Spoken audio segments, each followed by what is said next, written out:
বিসমিল্লাহির রহমানির রহিম। আসসালামু আলাইকুম। কাছে বা দূরে যে যেখান থেকে আমার ভিডিওটি দেখছেন, আশা করছি আল্লাহ তাআলার অশেষ রহমতে সবাই ভালো আছেন, সুস্থ আছেন। আলহামদুলিল্লাহ, আমরাও ভালো আছি। আর তাই তো চলে এসেছি আরেকটি নতুন ভিডিও আপনাদের সাথে শেয়ার করতে। রাতে সাদার বাবা আম নিয়ে এসেছিল।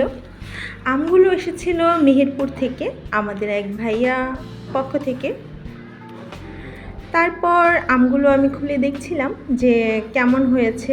আলহামদুলিল্লাহ, মাশাল্লাহ, আমগুলো খুবই ভালো ছিল আর একটু কাঁচা কাঁচা ছিল, যে রেখে রেখে অনেক দিন খাওয়া যাবে। প্রতিদিনই বা একদিন পর পর 2 কেজি 3 কেজি করে আনে উনি আম। কিন্তু এতগুলো আম আনার কারণ হচ্ছে, কিছু বাবার বাড়িতে দেব, কিছু জায়ের বাড়িতে, তারপরে হচ্ছে ননাসের বাড়িতে, ওনাদের বাড়িতে দিব।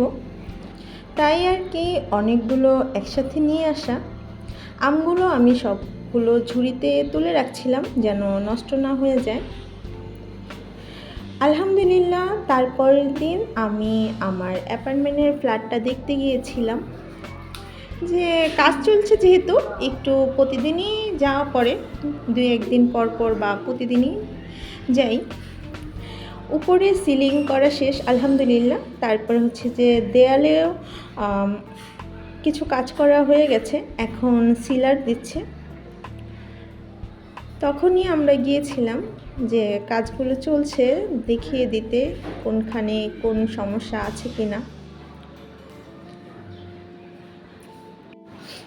আমি অনেক দিন আগেই বলেছিলাম যে কিভাবে কি কাজ করি আপনাদের সাথে টুকিটাকি শেয়ার করার চেষ্টা করব। সিলিংয়ের কাজটা আল্লাহর রহমতে মোটামুটি কমপ্লিট হয়ে গেছে, এখন শুধু ঘষা আর রং করা বাকি আছে। দেখছিলাম যে কেমন হয়েছে দেখতে। তারপর আমাদের যেহেতু 3টা বেডরুম, একটা ড্রয়িং, একটা ডাইনিং, তো সবগুলোতেই আমি সিলিংয়ে কাজ করিয়েছি। আর এই তো মিস্ত্রি ছিল, মামা ছিল, ওনারা আসলে কাজ করছে আর মামা দেখিয়ে দিচ্ছে যে এখানে প্রবলেম আছে, এটা ঠিক করে দিও। আমাদের টাইলস আনা কমপ্লিট হয়ে গেছে। সিলারটা হয়ে গেলে তারপর হচ্ছে যে আমরা টাইলসের কাজ শুরু করব।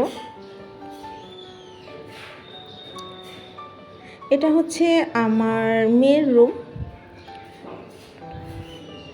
দেখি কতটুকু কী করতে পারি। বাসাটায় ঢুকলে মনটা যেন শীতল হয়ে যায়। আলহামদুলিল্লাহ, আলহামদুলিল্লাহ। সবাই আমাদের জন্য দোয়া করবেন। ভিডিওটি ভালো লাগলে প্লিজ লাইক করতে ভুলবেন না। আবার দেখা হবে নতুন কোনো ব্লগে, নতুন কোনো ভিডিওতে। আল্লাহ হাফেজ।